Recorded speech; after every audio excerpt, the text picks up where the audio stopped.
Время новостей на канале Абаза. В студии Марина Будба. Здравствуйте. Сегодня в выпуске.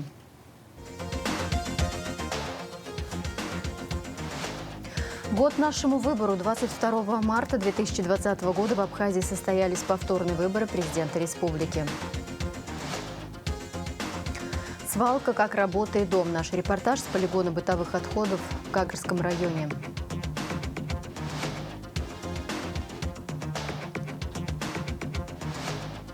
От крестьянского сына до министра просвещения Абхазии. 100 лет со дня рождения абхазского писателя и поэта Ивана Тарба. Начнем с официальной хроники. Президент Абхазии Аслан Бжани в интервью «Спутник» 22 марта прокомментировал ответ президента России Владимира Путина лидеру США Джо Байдену, назвавшему своего российского коллегу убийцей. Владимир Путин еще раз продемонстрировал, что является одним из великих лидеров современности. Это ответ мудрого руководителя, который прежде всего думает о сохранении мира и стабильности на Земле. Что касается заявления Байдена, то удивительно, как такой лексикой может пользоваться глава государства. Тем более, когда речь идет о стране, которая позиционирует себя как главный носитель демократических ценностей, подчеркнул Аслан Бжани. 21 марта президент Абхазии Аслан Бжани поздравил с днем рождения бывшего президента Рауля Хаджимба. В поздравительном адресе отмечается: «Уважаемый Рауль Джумкович, примите поздравления по случаю вашего дня рождения. Уверен, что ваш опыт государственной службы будет использован на благо нашей страны. Желаю вам крепкого здоровья, успехов в делах, мира и благополучия в вашей семье». Конец цитаты. Кроме того, накануне президент Абхазии Аслан Бжани поздравил министра иностранных дел Российской Федерации Сергея Лаврова с днем рождения. В поздравительном адресе, в частности, отмечается: благодаря уникальному сочетанию личных и деловых качеств, принципиальности, выдержанности, решительности и чувства юмора, уникальной работоспособности, вы с успехом решаете самые сложные задачи внешней политики российского государства. В Абхазии высоко ценят ваш личный вклад в дело укрепления дружественных абхазо-российских отношений. Для народа Абхазии вы являетесь одним из самых уважаемых государственных деятелей. Позвольте выразить вам благодарность за ваши усилия по защите интересов Республики Абхазия на международной арене. В нашей стране вы всегда желанный гость. Вопрос реструктуризации задолженности по российско-абхазскому межправительственному соглашению о предоставлении правительству Республики Абхазии государственного экспортного кредита в целях восстановления и развития железной дороги республики стал главным в ходе рабочей встречи в Москве временно исполняющего обязанности премьер-министра, министра финансов Республики Абхазия Владимира Делба с заместителем министра финансов Российской Федерации Тимуром Максимовым. В ходе встречи, учитывая обращение абхазской стороны, представители финансовых органов России и Абхазии договорились о детальной проработке предложения по решению данного вопроса в удобном для двух сторон исполнении.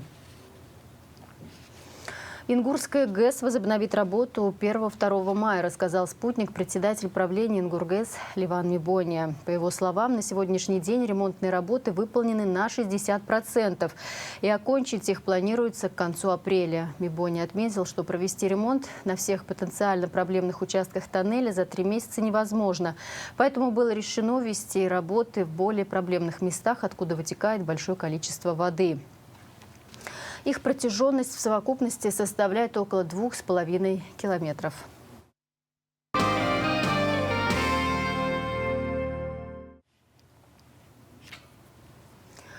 Год нашему выбору. 22 марта 2020 года состоялись выборы президента Республики Абхазия. Прошел ровно год со дня, как Абхазия выбрала действующего президента Аслана Бжани. Каким был этот год, о достижениях, трудностях и надеждах моя коллега Леонора Гилаян поговорила с политиками и экспертами. Не могу сказать, что за год что-то кардинально изменилось, к сожалению, в нашей стране.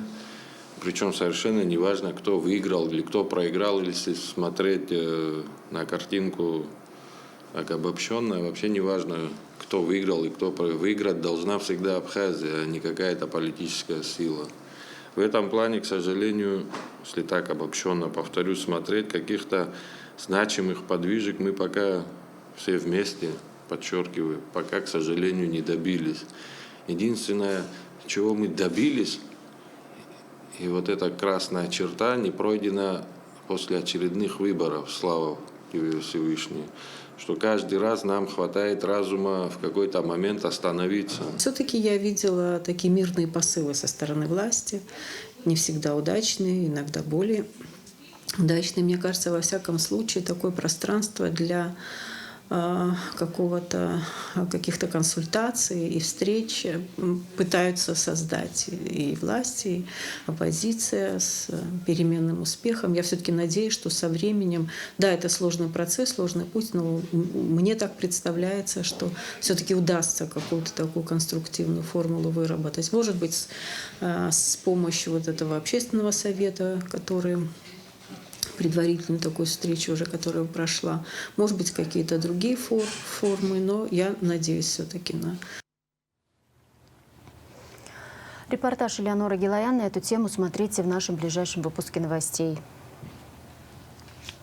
Политическая инициатива. Считаем жизненно важным поставить заслон политически мотивированным насильственным действиям в стране. Об этом говорится в принятом Республиканской общественной организацией Айтгалара обращении к президенту Аслану Бжане. В нем, в частности, отмечается, осознавая реальность угроз для нашей государственности, Айтгалара без оглядки на свою оппозиционность к действующей власти, не отказываясь от дальнейшей цивилизованной политической борьбы, исключительно из соображений патриотизма, готовы взять на себя ответственность и обратиться к президенту со следующим предложением.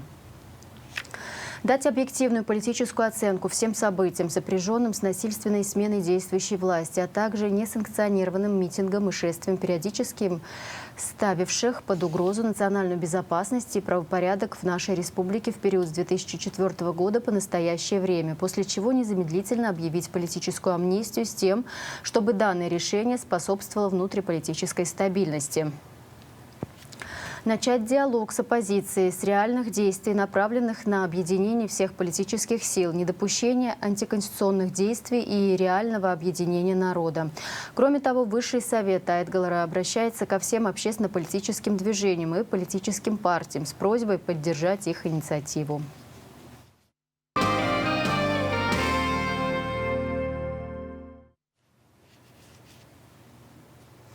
Информация правоохранителей. Гудаутская нефтебаза должна будет выплатить Сухумбанку более 50 миллионов рублей. Исковые требования коммерческого банка Сухумбанка и исковые требования Министерства экономики Абхазии по встречному исковому заявлению удовлетворены частично, сообщается на сайте арбитражного суда Абхазии.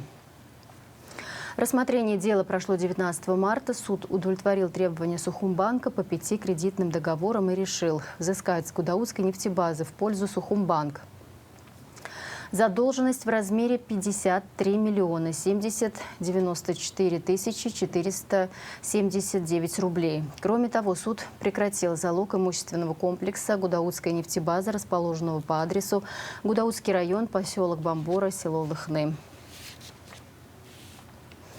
На днях задержан второй подозреваемый в ограблении дополнительного офиса Амробанка в Сухуми. Напоминаем, что в соответствии с законом названное или изображенное лицо является виновным после вступления в законную силу приговора или итогового судебного решения. Смотрите материал пресс-службы МВД Абхазии.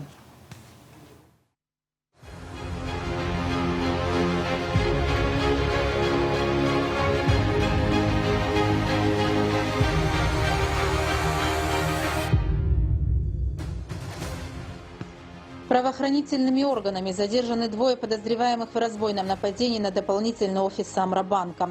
Преступление имело место 10 марта, когда 4 вооруженных лиц в масках, действуя по предварительному сговору и согласованно между собой по заранее распределенным ролям соучастников преступления, имея умысел на нападение в целях хищения чужого имущества под угрозой применения опасного для жизни и здоровья насилия, совершили разбойное нападение на сотрудников банка, завладев денежными средствами в размере 1 миллион 21 156 рублей.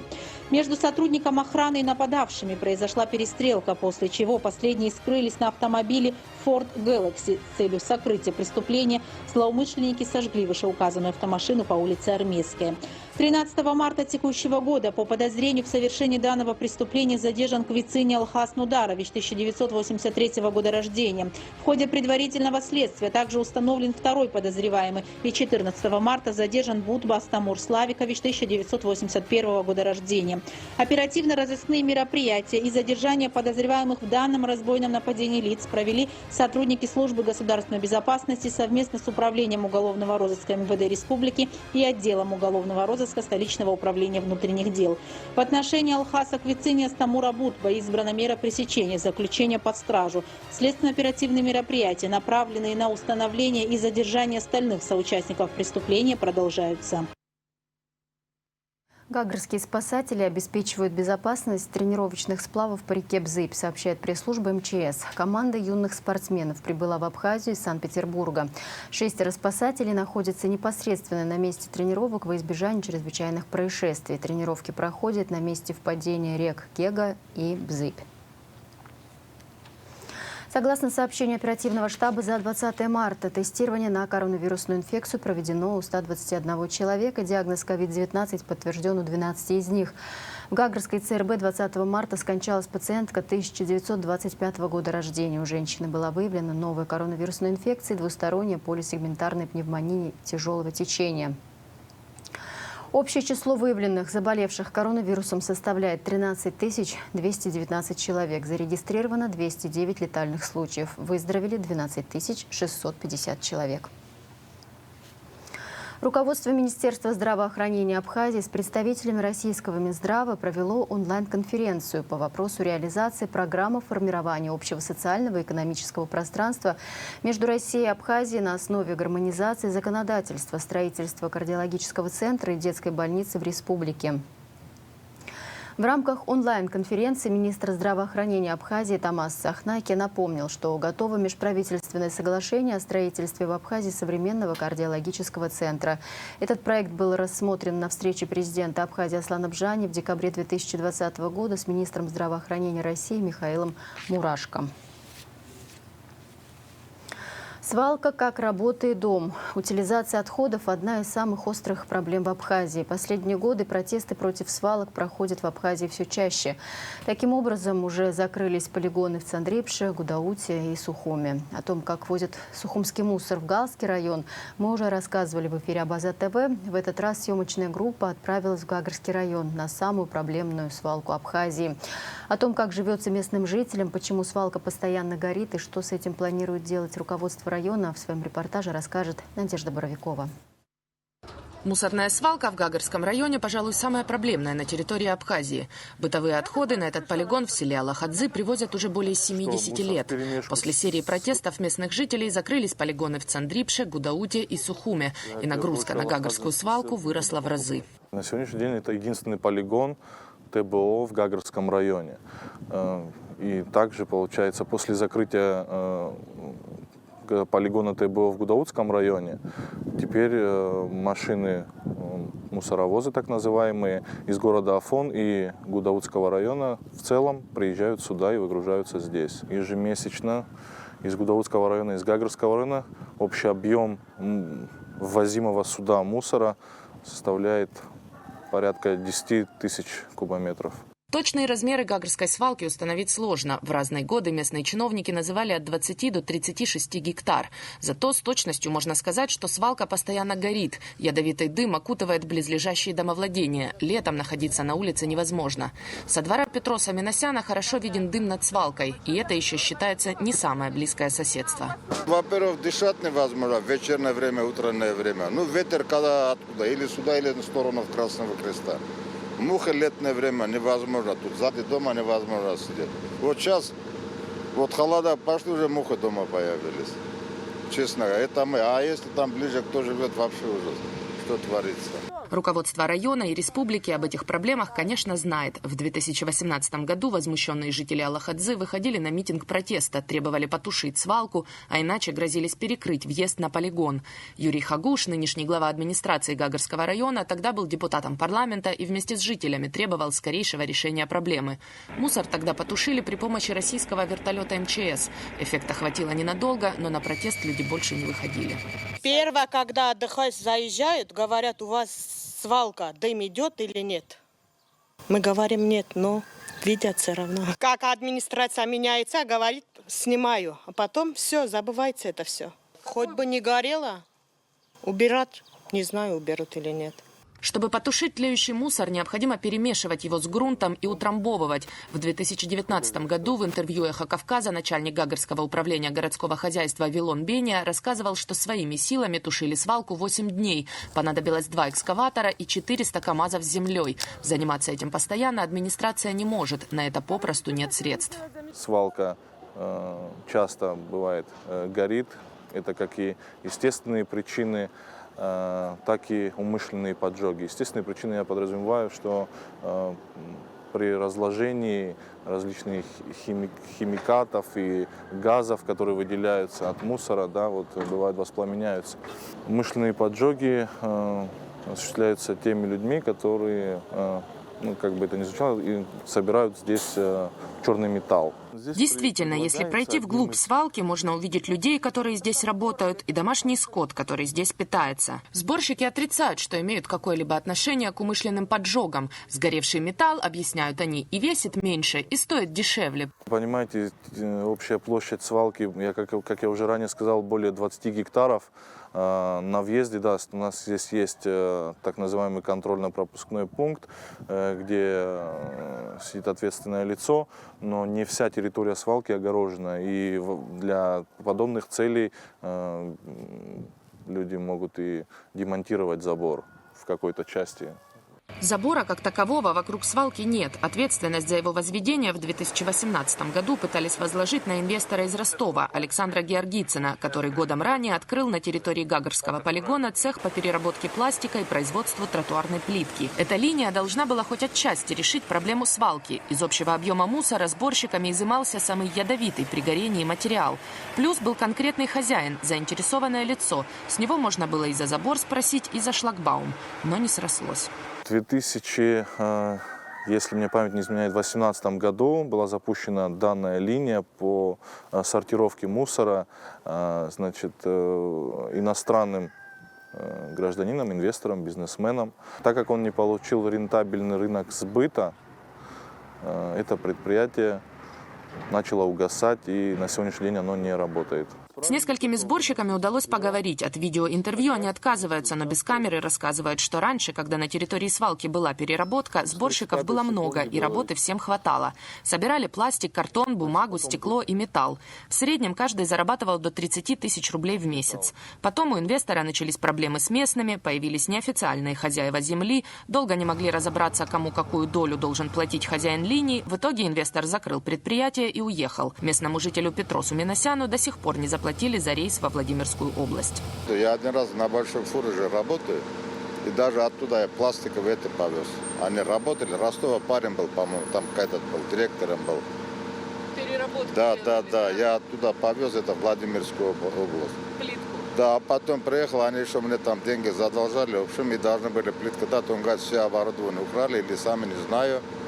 И так они перестали вот это, пластик все убирали вроде, а потом они перестали же вроде это делать. Другой житель села Андрей Саакян шутит, что он ровесник свалки и уверяет, что надеяться на лучшее не стоит. Мусор никуда не денется. Протестовать, перекрывать въезд на полигон бесполезно. Не будет там ничего, порядок не будет. Почему? Эта свалка там и останется. А куда везти эту свалку? Куда везти? Некуда его везти. Город же не понесут. Закрыть закроем. Вон там закроем. А куда им везти? Там речка, там Пицунда. Понимаете? Там горы. Вода стекает. Туда пойдет водовез. А тут вам воняет? Как не воняет, слушай. Вот летом придет, вот на 1 километр выходите, там спросите, что там творится летом. Чтобы привести Гагарский полигон в более-менее приличное состояние, необходима немалая сумма. Нужно построить ограждение, пункт пропуска, установить камеры наблюдения. Об этом еще в 2018 году говорил вице-премьер Астамур Кецба. Но так как у государства на это денег нет, руководство Гагарского района снова ищет инвесторов.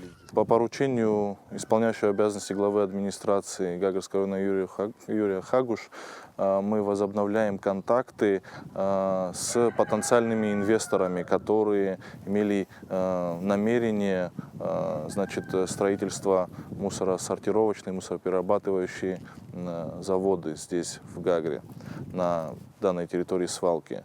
Ведутся предварительные консультации со специалистами и с потенциальными инвесторами. Не могу говорить о том, что этот вопрос решится в какое-то определенное время, но мы в этом направлении работаем. Какого рода переработка, каких именно материалов и на каких условиях, пока говорить рано, переговоры в процессе. Возможно, приход ответственного хозяина и строительство переработки – это единственный шанс решить проблему Гагарской свалки. Ведь жители Абхазии все еще ожидают начала строительства мусорного полигона в Гулрыбском районе, который должен стать главным для страны. При этом, как этот полигон поможет жителям Гагарского района, пока непонятно. Трудно представить, что мусор из Гагры будут возить за 100 километров в Гулрыбш. Впрочем, учитывая, что сухумские отходы уже 3 года возят в Галский район, никакой вариант исключать нельзя. Надежда Боровикова, Сасрыку Агуха, Абаза ТВ.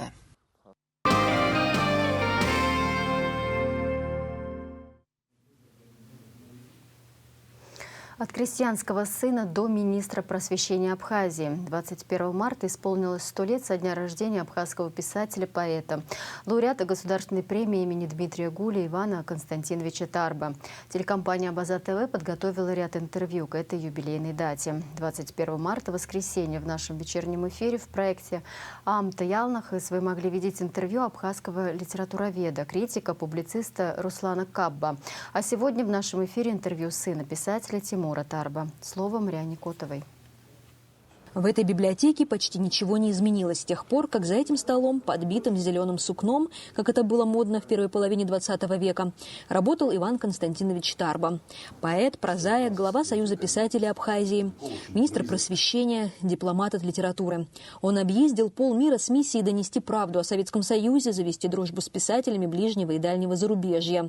Прага, Париж, Пекин и Иван Тарба на фоне столиц мира. Абхазский писатель, выходец из крестьянской семьи, который писал исключительно на родном языке. Это в разных командировках. Это были не совсем творческие командировки. Они имели определенный дипломатический статус. Нужно было творческую интеллигенцию ряда стран, так сказать, склонить на нашу сторону, пообщаться с ними, доказать, что мы нормальные люди. И вот в такие делегации моего отца тоже включали. Он бывал и во Франции, и в Чехословакии, и в очень многих странах, кстати, и в Алжире, в Тунисе. Тимур Тарба, сын Ивана Константиновича, бережно хранит не только произведения отца, но и обстановку, в которой он жил и работал. С музейной точностью и бережностью он законсервировал комнаты, где Иван Тарба принимал гостей, чьи имена прочно закрепились в истории. Самое главное – Александр Твардовский, редактор журнала «Новый мир», который первым стал публиковать абхазских писателей. Тут была такая ситуация, когда наш абхазский алфавит был запрещен, и нас вынуждали пользоваться грузинской графикой. И, соответственно, печатать тогда эти вещи было очень трудно. После смерти Сталина произошли известные события, и вернули нам наш алфавит.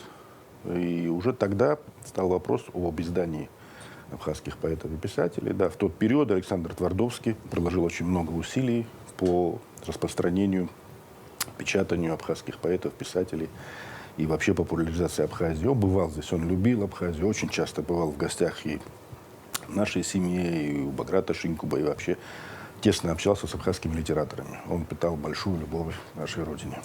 Твардовский, Симонов, Солоухин, Евтушенко, Михалков были не просто коллегами Ивана Тарба, ценившими его вклад в советскую и абхазскую литературу. Они дружили. Иван Тарба умел дружить, вспоминает его сын. Он влюблял людей в себя и свою родину. В его жизни дружба вообще занимала особое место. Он был готов дружить буквально со всеми нормальными, хорошими людьми, не разделяя ни национальности и каких-то других критериев. У него не было. Самое главное, что люди открыты. И в доме нашем всегда было много гостей. В этом уникальном месте в селе Гулрыбш были очень интересные люди со всего мира. А возможно, что и в этом месте в память об этих людях удастся создать музей. Летом Иван Тарба работал на даче в Гулерыбше, зимой в Сухуме в этой квартире. Как рассказывает Тимур Тарба, отец трудился ежедневно. Чтобы труд был плодотворным, семья создавала ему соответствующие условия. Да, работал он много вот в этом самом кабинете, в этой самой квартире. Это было его рабочее поле. Вот. Но больше всего любил он, конечно, Гулерыбш. Там больше всего он и более плодотворно работал. Ну, можно сказать, что по 12-13 часов. Практически каждый день. Много. Находил время, час-два обязательно. Это минимум позаниматься. Когда он работал, естественно, в доме был режим тишины. Обычно меня очень легко отпускали на улицу в этот момент. Вот. Бывало так, что даже я злоупотреблял этим и допоздна гулял. Под предлогом того, что отец работает, не надо мешать. Как вспоминает сегодня Тимур Тарба, для него отец никогда не был великим литературным деятелем. Он был просто папой, но с непоколебимым отцовским авторитетом. Его имя надо мной не давлело. Да, я знал, что он писатель, его знают и уважают. Но это было как-то в мире взрослых людей. Да? В детстве это не ощущалось. Он был отцом, как и все люди. То есть я его не воспринимал, что у меня в доме живет поэт. Это был мой папа. Это был мой папа, это была обычная нормальная семья. Он поэт там был, когда мы выходили на улицу, да, все его к нему подходили, здоровались. Это я понимал. Но дома-то он был простой папа. И надо отдать ему должное. Ни разу в жизни, даже за очень серьезные проступки, он меня пальцем не тронул. Кто-то из родителей нажаловался, отцу позвонили, что я там кого-то, видите ли, обидел. Ну да, он говорит, пригласил меня в кабинет, я пришел и понимал, что меня будут сейчас наказывать. Он сказал, знаешь, я в ваши дела не лезу, разбирайся сам. Но сейчас, говорит, ты носишь мою фамилию, поэтому сделай так, чтобы ее никто никогда не испачкал. Но разберись сам. Это ваши вопросы. Воспитание личным примером. Такова была тактика Ивана Тарба как родителя. Система воспитания была как рельсы. Очень прямая и надежная. Я понимал, что я могу где-то там что-то побаламутить. Ну, возраст такой, да. Но я знал, чего делать категорически нельзя. Это, наверное, пришло с кровью, потому что он не сидел, мне это не рассказывал. Он был человек занятый. Мама то же самое, она мне это не рассказывала, так делать можно, так делать нельзя. Это было само собой. И самое главное, это их пример, моих родителей. Как рассказывает сын Ивана Константиновича, так как отец был еще и чиновником, его задачей было приобщение к литературе как можно большего числа молодежи. И он с успехом выполнял эту свою функцию. В продолжении темы архивная находка. Как в незаконченной поэме живут младенец и старик. Звучат в одно и то же время предсмертный вздох и первый крик. Эти строки на редком архивном видео читает сам автор, абхазский писатель и поэт Иван Тарба.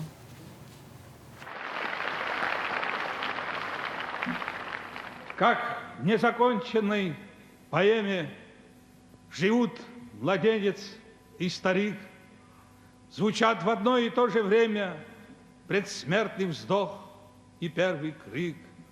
Проходит время величаво над жалким полем старых битв, а тот, кто бредил вечной славой, в чужой земле бесславно спит. Мы все заметили воочию, и все приучены давно, что вслед за уходящей ночью рассвет торопится в окно. Роняя свой убор зеленый, могучий дуб меняет вид. Потеряно и оголенно на зорке зябкой он стоит. У всех записано в анкете, что положений вечных нет. Проходит все на белом свете, лишь не проходит белый свет.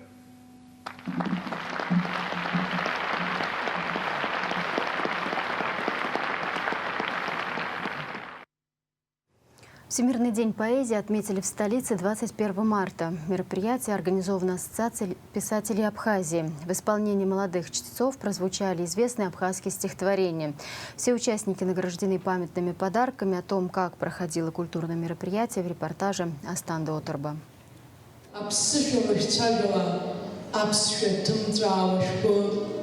ҳабацаҩҵас лашәнеилароуп, шьахәла Аԥсны еиқәырхо, аӷьеҩҳәа шәыбжьы неиҵых инеилароуп, аԥсуа ишиаҭәа иҽирҳәо. Хәыжәкыра ижәиак апоезиа иамшуп. Ари арыцхә Аԥсны иазгәарҭо дыҩнызгьы ҩеиза шықәса инаркны, аҳәаақәагьы акыр иҭбаауп. Ҳтәылаҿы ари аныҳәа ҷыдала рҽазыҟарҵоит. Ирыԥхьоит аԥсуа поезиа шедеврқәа, имҩаԥыргоит ақәыԥшцәа злаху аныҳәатә хәылԥазқәа. Сынтәа акультуратә хәылԥазы ажәабатәи ашьхаруаа рышколаҿ имҩаԥыргеит. Иагьалахәын аҳҭнықалақьтәи ашколқәа рҟынтә аҵаҩцәа. Урҭ ирыԥхьеит аԥсуа литератураҟны иалкаау ажәеинраалақәа. Аусмҩаԥгатә аиҿкааҩ, Аԥсны ашәҟәыҩҩцәа реидгыла ахантәаҩ Вахтанг Аԥҳазоу аиԥылара хацыркуа еизаз рҿаԥхьа дықәгылеит. Ӡбеит убас еиԥшала иаԥшьаагарц, адунеи арҿиара апроцесс аргьы ҳалахәзарц ас еиԥш иҟоу апроектқәа рыла убриоуп ари аханатә амҩа заҳҭаз. Иацакәушәа иҟоуп, аха раԥхьаӡакәны имҩаԥаагеит акультуратә центр абаза ҳәа иҟоу ҩнызқьи жәеиза шықәса рзы. Ныҳәа дук, милаҭтә ныҳәака акәны еиԥш абас еиԥшала имҩаԥысуеит даара алахҿыхрацны. Ҳара ҳзгьы иалахәу зегьы рзгьы иныҳәа дуны ҳуаӡаҿы аԥхара нажьуа еснагь абас иҟоуп. Ҩнызқьи жәаа шықәса рзы имҩаԥаагеит раԥхьаӡакәны Аԥсны алитературатә аҿарацәа семинар. Араионқәа зегьы рҟынтә иалахәын. Убри ашьҭахь зыӡбан иҳамоуп ҩышықәса рахь знык амҩаԥгара.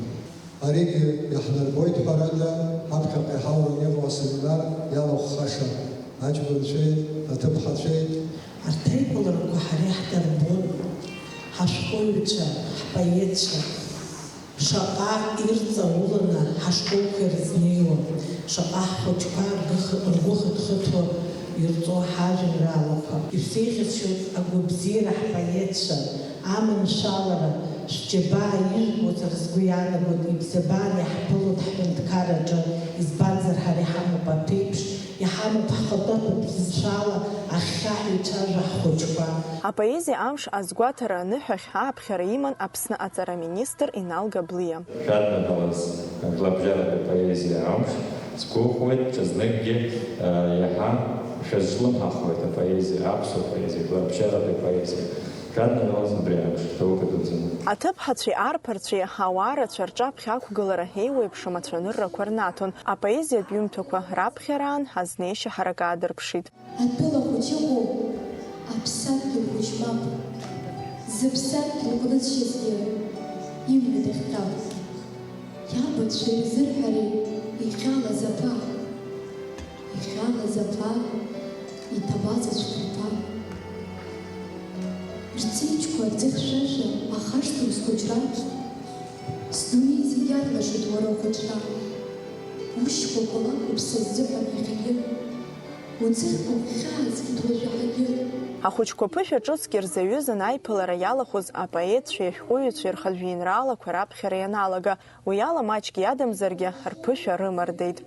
Аԥсуа алитературоума, ажәа дшазыҟоума, аҿаԥыцтә рҿиамҭақәа шаҟа ҿиара, шаҟа ирылаҵәан иҟоу ала, абри ҳара иахьазгәаҳҭо, Аԥсны иахьазгәарҭо даара акраҵанакуеит, дырҩегь ҳархынҳәуеит ҳашьаҭақәа рахь, ашәҟәахьы, ажәахь, ажәеинраалахь, аҩымҭахь.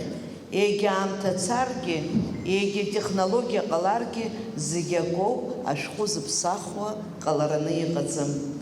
Бырлашны амшын агәаҵа иҭаршәу, убас сгәаҵа уҭаршәуп Аԥсынра. Убас бырлаш зқьы цәқәырԥа ахаршәуп, уаҟоуп сыԥсы ахьҭаҵәаху сара.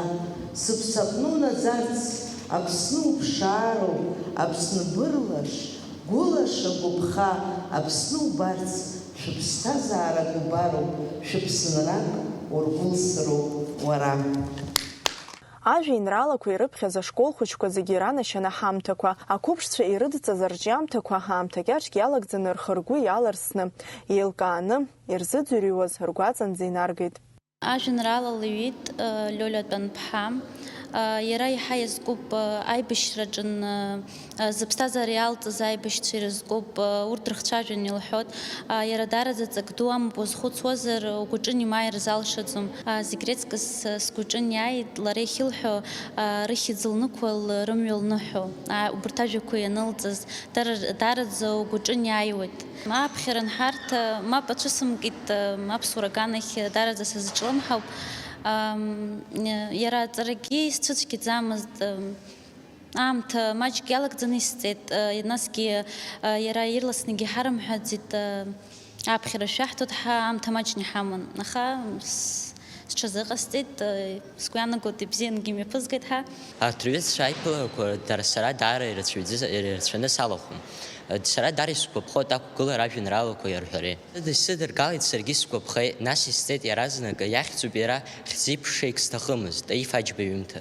Аиԥылара доуҳатә нырра рнаҭеит иалахәыз зегьы. Апоезиа жанраҿы ихадароуп арифмеи аиҿартәашьеи. Ажәа еснагь аҵак ду аман аԥсуа милаҭтә хдырраҿы. Аԥсуа ҟазацәа ҳбызшәа аҳаракыра, абеиара, апоезиатә рҿиамҭақәа шьахәқәа рҟны баҩхатәрала иаадырԥшит. Асҭанда Уҭарԥҳа, Рамо Камкиа, Абаза ТВ. Расширенную версию репортажа о праздновании Дня поэзии в столице Абхазии смотрите после выпуска новостей в среду 24 марта. Солистка Московского музыкального театра «Геликон Опера», заслуженная артистка России, народная артистка Абхазии Алиса Гизба приняла участие в постановке медиаоперы Ираиды Юсуповой и Александра Долгина «Планета Пи». Как пишет издание «Сигма», медиадействие разворачивается как своеобразная медиалегенда. Фантастические коды, которые завораживают и изумляют своими трансформациями. Медиаопера, мерцающая в двух этих пространствах, обретает целостность и двойное дно. И все это происходит благодаря прекрасной музыке и мастерству замечательных исполнителей Натальи Павловой, Павла Быкова, Алисы Гизбы и всех-всех-всех. Московский детский ансамбль абхазского танца «Амцабс» под руководством хореографа Лаши Марыхуба победил в 2 номинациях на фестивале-конкурсе «Планета искусств» в столице России, завоевал 4 гран-при и диплом лауреата 1-й степени, сообщил Апснепресс руководитель ансамбля. В фестивале принимали участие дети и юноши из разных стран и регионов России в возрасте от 3 до 21 года. Победы на фестивале дают возможность участия в международных конкурсах среди обладателей гран-при конкретно этого фестивального комитета «Жизнь городов».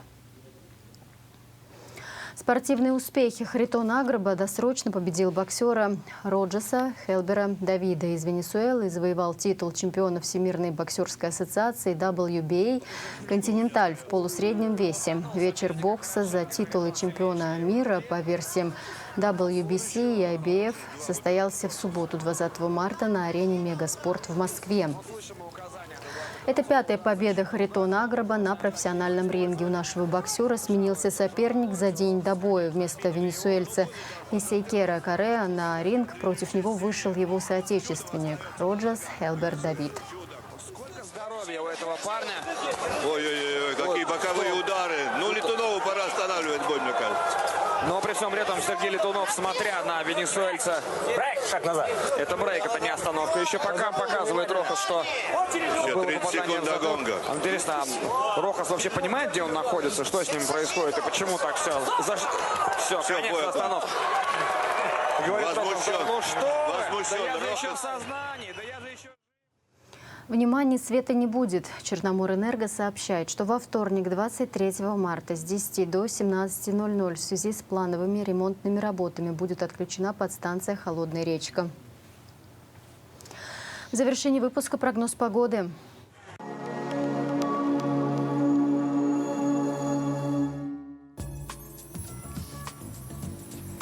Во вторник, 23 марта, в Абхазии облачная с прояснениями погода, умеренный дождь, временами переходящий в сильный дождь с грозой, возможен туман.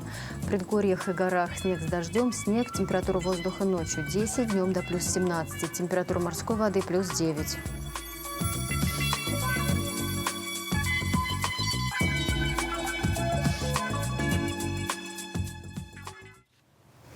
На этом пока все. За развитием событий следите вместе с нами на сайте abaza.tv. До встречи!